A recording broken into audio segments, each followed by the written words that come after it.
Small Pieces of Psychology. Episode 1. The Chinese Room. Can a machine ever truly understand? There is a thought experiment that has quietly haunted the world of artificial intelligence for over 40 years. It is elegant, it is unsettling, and in the age of ChatGPT and large language models, it is more relevant than it has ever been. It is called the Chinese Room, and it begins with a very simple, very strange image. Imagine a room. Inside that room sits a man. He is perfectly ordinary, perfectly intelligent, and he speaks not a single word of Chinese. Not one symbol, not one sound. Chinese is, to him, a completely foreign and incomprehensible language. Now, on the table in front of him, there is a very large book. This book is a kind of master rulebook. It contains instructions that go something like this. If you receive this particular Chinese symbol, then write back this other particular Chinese symbol in reply. The rules are exhaustive. They cover every possible input and output. The man does not need to understand what any of the symbols mean. He only needs to follow the instructions. Now, someone outside the room slides a letter under the door. The letter is written entirely in Chinese. It contains a question, a greeting, a story, whatever you like. The man picks it up. He looks at each symbol, finds the corresponding rule in his book, writes down the appropriate response symbol by symbol, and slides the letter back out under the door. The person outside reads the reply, and it is perfect, fluent, correct, natural Chinese, as if written by a native speaker who understood every nuance of what was said. Here is the question that the philosopher John Searle asked in 1980, and it is a question that sounds simple until you sit with it. Does the man in the room understand Chinese? Your instinct almost certainly is no. Of course not. He is just following rules. He has no idea what any of those symbols mean. He has no sense of the conversation. He has no inner experience of language. He is, in every meaningful sense, just a very sophisticated machine for matching inputs to outputs. But then consider this. From the outside, his behavior is identical to that of someone who does understand Chinese. Every response is correct. Every reply is appropriate. If you judge understanding purely by the outputs, by the observable behavior, then the man passes. He passes completely. And this is where Searle drives his point home. He was not really talking about a man in a room. He was talking about computers. Because in his day, the 1980s, most computers worked on exactly this kind of if-then logic. Give the machine this input, it returns that output. The rules might be extraordinarily complex. The outputs might be impressively accurate. But Searle argued, no matter how sophisticated the rules become, the machine is still just the man in the room. It is manipulating symbols according to a program. It has what philosophers call syntax, the formal structure of language. But it does not have semantics. It does not have meaning. It does not understand anything at all. Searle called this a refutation of what he named strong artificial intelligence. The idea that a sufficiently advanced computer program could not just simulate a mind, but actually be a mind, actually think, actually understand. His argument was stark. Syntax is not sufficient for semantics. The manipulation of symbols, no matter how complex, is not the same as the comprehension of meaning. Now here is where things get genuinely interesting and genuinely difficult. That was the 1980s, and the computer Searle was so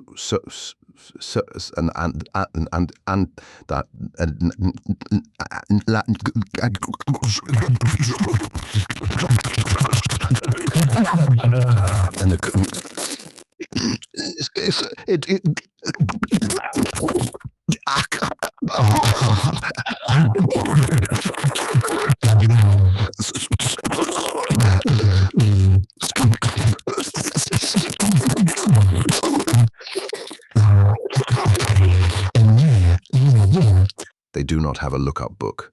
They were trained on hundreds of billions of words of human language. They learned not by being told the rules of language, but by finding patterns within it, patterns within patterns, and they do something that looks from the outside. Astonishingly like understanding. They write poetry, they explain grief, they argue philosophy, they notice context, shift tone, follow threads of reasoning across long conversations. They sometimes catch things that humans miss. So, does this change Searle's argument?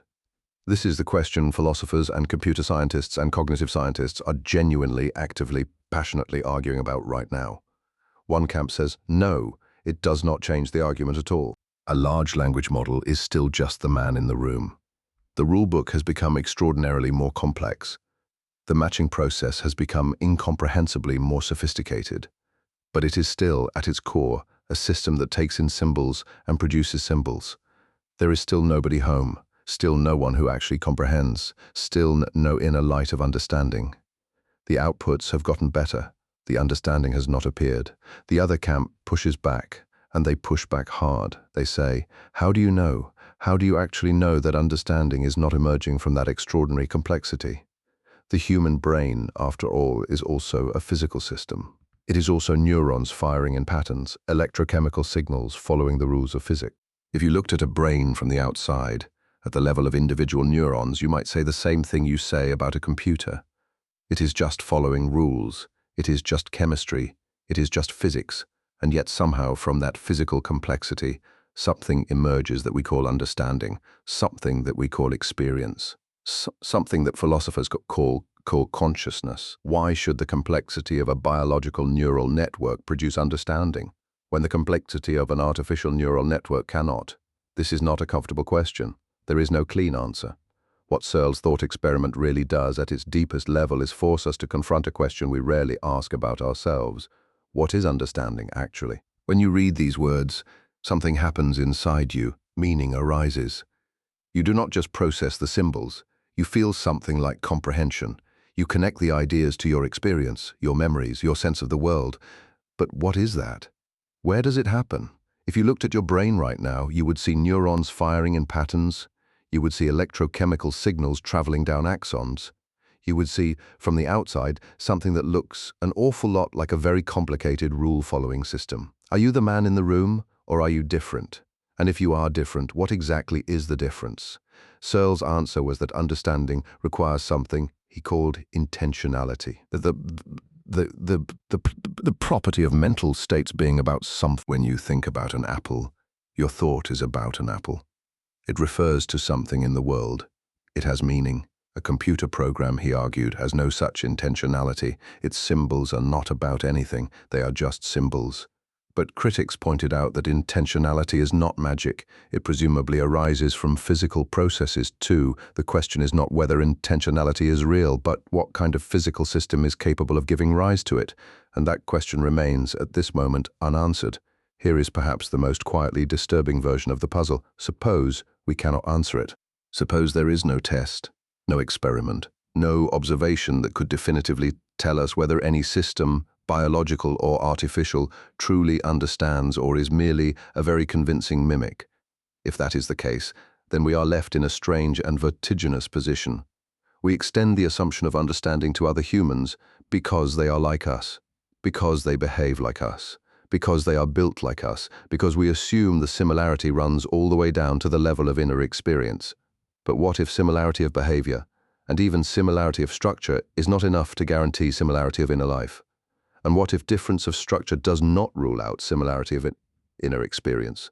These are not idle philosophical puzzles. They are questions with real consequences. If a sufficiently advanced artificial intelligence does understand, in whatever sense that word can coherently mean, then we have moral obligations toward it. If it does not, then we do not, and the stakes of getting that wrong run in both directions. John Searle asked a question in 1980 that he thought he had answered. What he actually did was open a door that nobody has managed to close since. Can a computer ever understand? Or will it be forever locked in an algorithmic box? And are humans, with our neurons and our patterns and our rules written by billions of years of evolution, really that much different? That is your small piece of psychology for today. Sit with it. It is supposed to feel uncomfortable. Small pieces of psychology, one idea at a time.